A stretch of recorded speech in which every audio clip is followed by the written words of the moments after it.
Satan has accused man that man ought to die. Indeed, man has sinned and man ought to die. In fact, man had died. God instructed man not to eat from the fruit. Of course, man ate from the fruit. And of course, the condition was that the day he eats from the fruit, he's going to die. So if you take note, the day the man ate from the fruit, he did not die, but as it were, he died.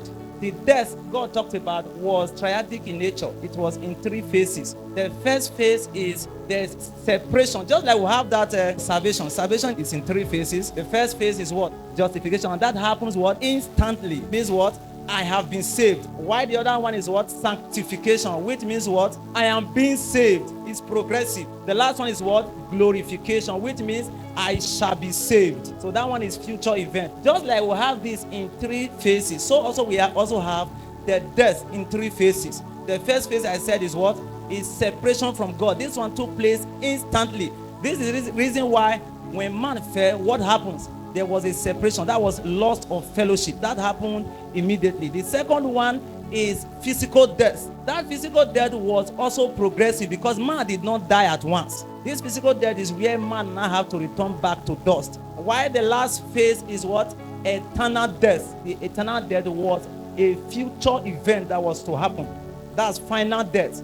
Okay, now, before that final death, God out of his love had to bring out a technology which he is going to use to restore man back to himself. Now, from the bowels of his love, God now had to send his son to come and die.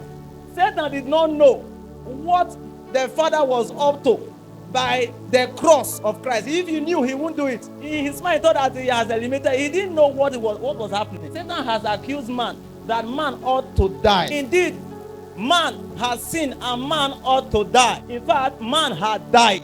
What happened on the cross was I gave to man my righteousness, and thereby I took the sin of the man, and the soul that sinned, I have now become that soul that sinned, and I died. So for that reason, the Father now have to pronounce give a judgment that man, you are hereby what? Acquitted. You are hereby what? Justified. The beauty of all of these things, it did not stop here. It's just as though man has been justified. Man is set free. Now, Christ is just like telling man, I did just die to save you from that eternal death, that future event. This is another beautiful thing I have done for you. I have also restored that lost fellowship from day one. Now, because of your fallen nature, you will not be able to properly dine with the Father. That is the reason why also I am putting inside of you of my spirit. This is the spirit that will give you boldness to approach the Father. That's why scripture says that come boldly. If not for the spirit that he has put upon him, he will not be able to come boldly. So that he will be able to what? Dine with the Father. We love you here today. We love you every way. Welcome home to stay. Chosen people's way.